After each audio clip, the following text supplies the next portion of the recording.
Have you ever witnessed injustice turn into triumph before your eyes? Welcome to Real Life Heroes. Today, we bring you a shocking story from Brookside where a young man, simply trying to buy a birthday gift for his sister, is falsely accused of theft only for his fearless mother, a high-ranking CIA director, to step in and shatter prejudice once and for all. If you believe in justice and the power of real heroes, make sure to like, subscribe, and leave your thoughts in the comments below. In the affluent suburb of Brookside, where tree-lined streets met modern boutiques and elegant storefronts, life usually moved with a calm, predictable grace. On a bright and inviting afternoon, Marcus Davis, a determined 17-year-old with dreams bigger than his circumstances, set out with a singular purpose. He had been saving every hard-earned dollar from his shift at River S Brew Cafe for months, and today his heart was set on buying a silver charm bracelet. It was intended as a birthday gift for his little sister, Tia, a token of his love and a beacon of hope for a brighter future amidst the struggles his family had endured.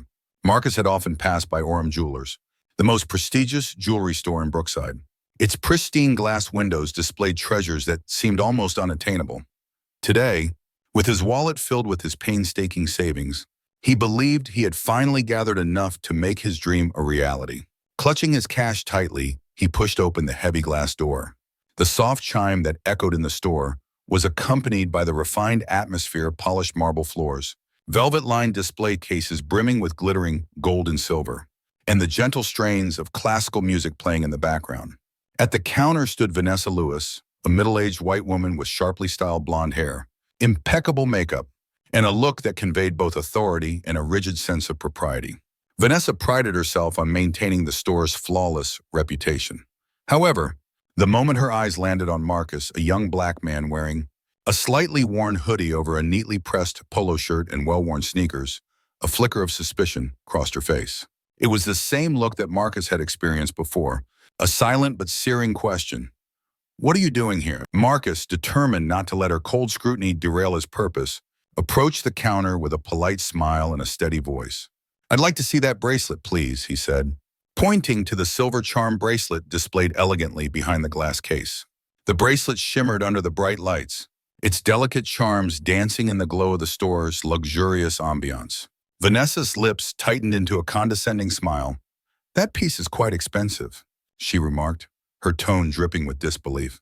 "Are you sure you can afford it?" Marcus's stomach tightened, but he maintained his composure. "I've saved every cent I earned at the cafe," he replied firmly, reaching into his pocket and producing a neatly folded wad of cash. "I worked hard for this." Her eyes flickered over the money and then returned to Marcus's face, as if measuring him up. "Where did you get all that money?" she asked in a hushed tone laced with insinuation. "It's unusual for someone your age to have so much. Perhaps you borrowed it." Marcus's heart pounded, but he pressed on. "I'd earn it myself. I work every day at River S Brew Cafe. I've saved up just for this for my sister." His voice was steady, though his eyes betrayed the pain of having his worth questioned once again. Vanessa's expression hardened further. With a dismissive huff, she gestured toward the display case. "Very well then, let us see it." Slowly she walked over to the case, each step punctuated by the click of her polished heels on the marble floor. Instead of simply showing him the bracelet, she scoffed softly as she retrieved a velvet tray and placed the bracelet carefully on it. "Be careful with it," she warned sharply. "It's worth far more than you'd typically earn in a year." Marcus extended his hand and gingerly took the bracelet. For a moment, hope and excitement swelled within him as he ran his fingers over the cool, smooth metal, marveling at the tiny charms that dangled delicately. Then, in one fateful moment, his grip faltered. The bracelet slipped from his grasp and tumbled onto the tiled floor with a soft, echoing clink. Before Marcus could even react, Vanessa's face twisted into a mask of outrage. "Oh my goodness!" she shrieked, her voice slicing through the tranquil atmosphere of the store. Every head in the room turned in shock. "I knew it. I knew you were up to something," she cried, pointing an accusing finger directly at Marcus. "You were trying to steal it, weren't you?" Her words slammed into Marcus like a freight train. Confusion, fear, and indignation surged through him. "I didn't steal anything," he stammered, his voice trembling as he tried to explain. I was buying it for my sister." But his protest was drowned out by the venom in Vanessa's accusations. With a dismissive sneer, Vanessa grabbed the store phone and barked into it, "Get the police. We've got a thief here." Her tone brooked no argument as she glared at Marcus. who now stood frozen, eyes wide with disbelief and humiliation. Within moments, two uniformed officers burst into the store. Their sudden presence, stern and imposing, cast a heavy silence over the room. One of them, a burly officer with graying hair whose badge read, Sergeant Landon, strode purposefully toward Marcus. "Step aside, young man," he ordered in a firm, unwavering voice. "Keep your hands where we can see them." Marcus's heart pounded against his rib cage as every instinct urged him to defend himself or even flee. Yet he remained rooted to the spot, his eyes pleading for someone to believe him. "I didn't do anything wrong," he managed to say, his voice low and measured despite the rising panic. Vanessa's smirk deepened as she continued to shout. "He dropped the bracelet and was clearly about to pocket it." "That's it," her voice carried through the store, ensuring that every customer, mostly well-dressed, older patrons, could hear her baseless claims. Whispers of judgment and pity began to ripple among the onlookers. Sergeant Landon's eyes narrowed as he prepared to handcuff Marcus. "Sir, I am going to need you to step outside," he said firmly. "We've received a report of attempted theft." Marcus's mind raced with thoughts of headlines and stories he had heard before, stories where young black men were unfairly accused, their futures marred by assumptions made in mere moments. In that charged atmosphere, as the officers moved closer, Marcus's world seemed to slow down. The weight of every accusing glance in the room, every whispered judgment, pressed upon him like an invisible noose. Just as the situation seemed doomed to escalate further, the heavy glass door of Aurum Jewelers swung open once again. A tall, impeccably dressed woman in a sleek navy blue suit strode into the store. Her heels clicked authoritatively on the marble, and an unmistakable aura of power and resolve accompanied her every step. With measured calm, she raised a badge for all to see. "I am Director Cassandra Carter of the CIA," she announced, her voice carrying an unyielding authority that silenced the murmurs instantly.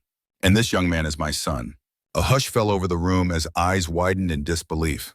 Sergeant Landon's grip on his handcuffs faltered, and the other officer, Officer Ramirez, exchanged uncertain glances with him. Director Carter's gaze swept the room, locking on to Vanessa with a look that brooked no challenge. "You are accusing my son of theft without any evidence," she demanded coolly. Vanessa's confident sneer faltered, replaced by shock and a dawning panic. "I just thought," she stammered, clearly at a loss for words. "I believed he was up to something." Her voice, which had earlier dripped with condescension, now cracked with uncertainty. Director Carter stepped forward, her presence commanding the attention of everyone in the store.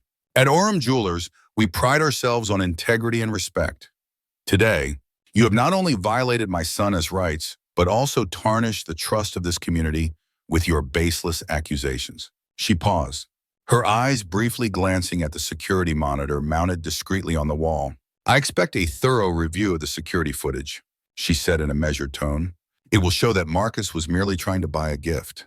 The store manager, who had been watching in horrified silence from the back of the store, hurried to retrieve the security footage. On the small screen, every detail was displayed clearly. Marcus entering the store, approaching the counter with polite resolve, carefully handling the bracelet, and then the accidental slip that led to its fall. There was no sign of theft, only the tragic misfortune of a young man caught in a moment of vulnerability and racial profiling.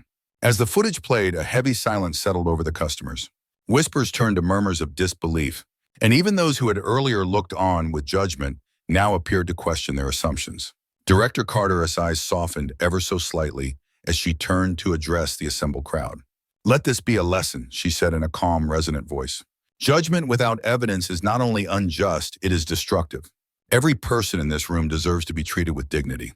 Sergeant Landon's posture visibly slackened as he slowly lowered the handcuffs.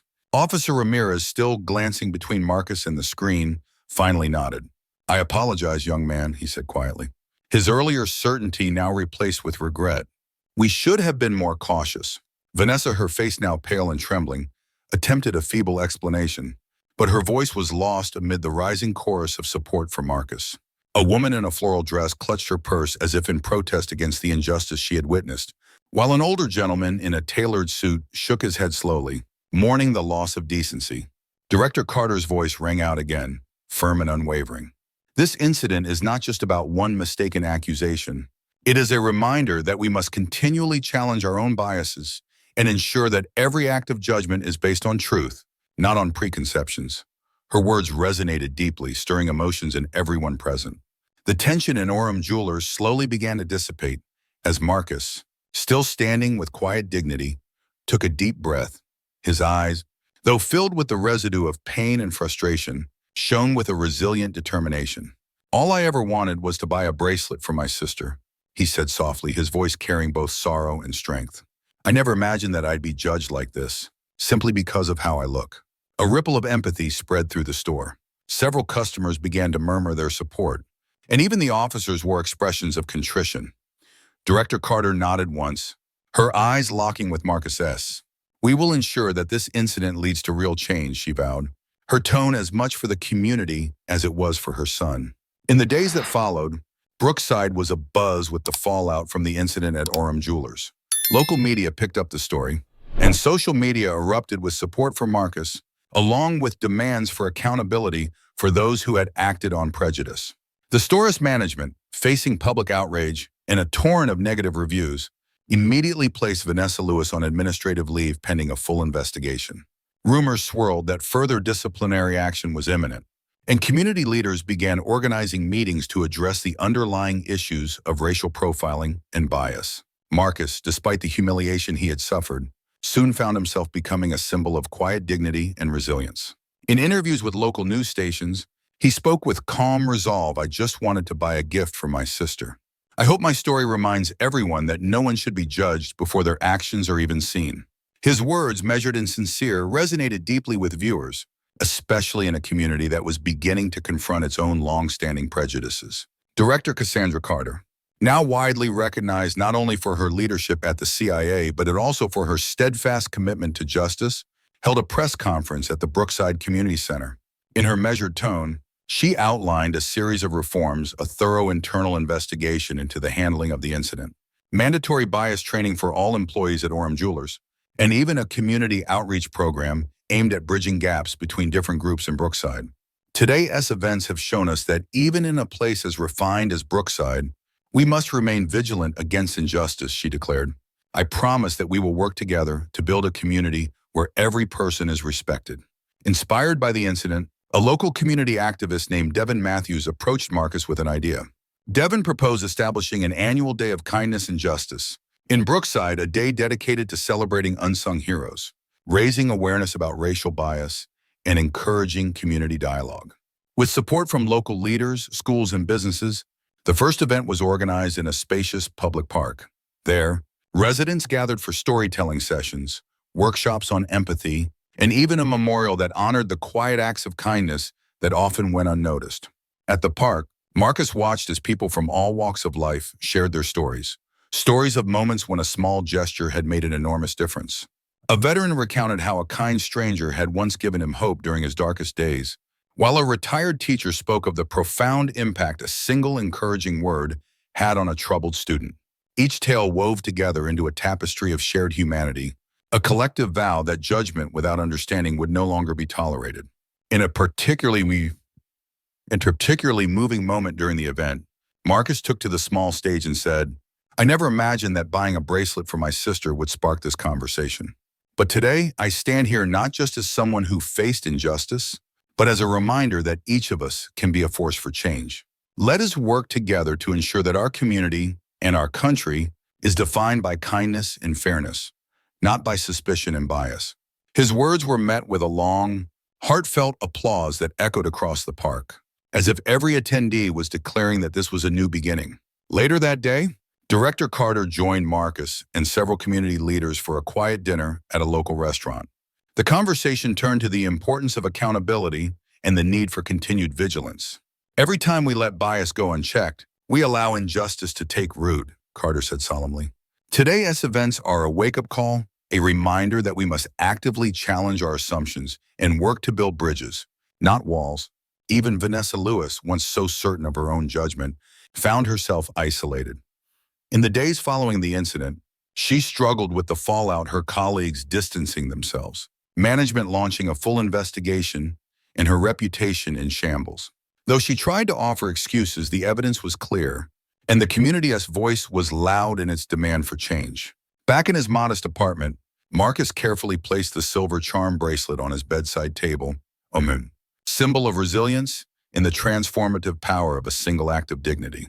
Tia, his little sister, climbed into bed that night with a bright smile and whispered, "You are my hero, Marcus."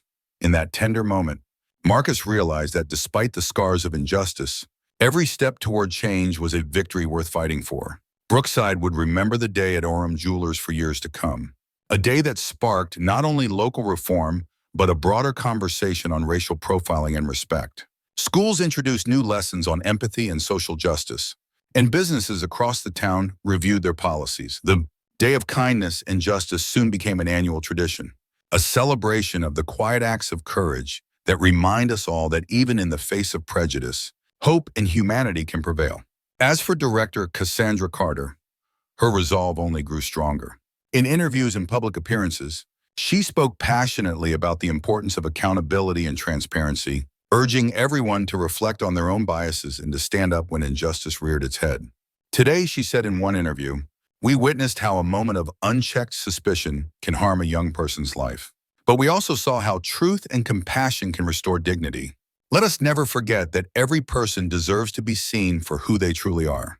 And so, in the gentle glow of Brookside's sunset, the legacy of that fateful day lived on a testament to the power of truth, resilience, and the unwavering belief that justice, however hard won, is always worth pursuing. Marcus's journey, marred by pain yet illuminated by hope, had sparked a change that would echo through the community, forging bonds of understanding that even time could not erode. In the end, the incident at Aurum Jewelers was more than just an unfortunate misunderstanding. It was a turning point, a moment when the people of Brookside, led by the quiet dignity of one young man and the fierce determination of a mother in uniform, chose to stand together against prejudice. It was a day that reminded everyone that while injustice may strike unexpectedly, the light of compassion and the strength of unity can transform even the darkest of moments into a beacon of hope for the future. In the months that followed, Brookside's transformation was palpable. Local news stations continued to report on the reforms initiated in the wake of the incident, and community leaders celebrated the success of the Day of Kindness and Justice. Marcus Davis' calm and dignified response to adversity became a symbol for many, inspiring countless others to look beyond appearances and to judge by character alone. Director Cassandra Carter remained a stalwart advocate for change, using her influence within the CIA and her community to promote policies that would ensure fairness and respect for all citizens. And every year on the anniversary of that day, Brookside came together not in anger or division, but in celebration of the courage that can arise from adversity. It was a day to honor those who, like Marcus and his family, faced injustice with grace and resilience, and to renew the commitment that every act of kindness, no matter how small, has the power to change the world. We'd love to hear from you. If you've ever stood up against injustice or experienced a moment where compassion turned the tide, please share your story in the comments below. Join our community of real-life heroes and help spark a conversation that can inspire change. Don't forget to like, subscribe, and share this video with others who believe in making our world a fair place.